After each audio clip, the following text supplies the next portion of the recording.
Бұрын заманда қара кішілер жерге қорқыныш зұлым жібәрі.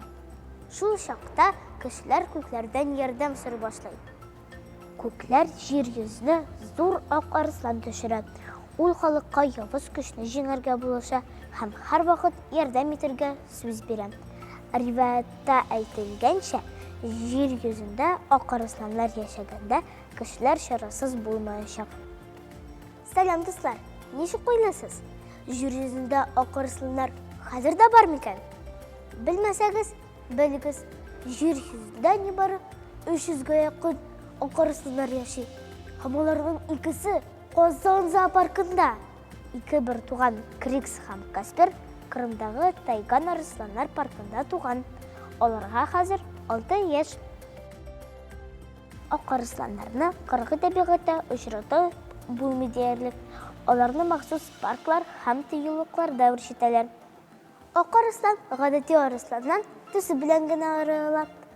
Гәүдәсенең озынлыгы 3 метрга якын. 1, 2, 3. Менә булай. Авырлыгы 300 килограммга җитәргә мөмкин. Аңа көненә 20-30 килограмм ит кирәк. Дөрес, арысланнар бик сабыр. Берничә көн ашамыйча да тора алалар. Арысланнарның ничек ырлавын да тыңлатыйм әле. Сомырыз.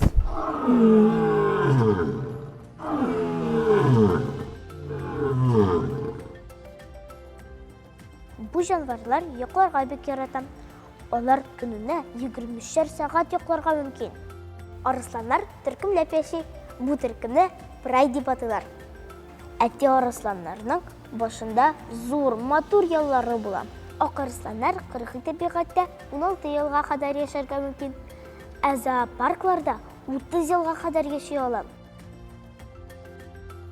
Бүгенгә шулар ак арысланнарны сакларга кирәклеген онытмагыз. Онытсагыз, ниндәйсен әйтергә белермен.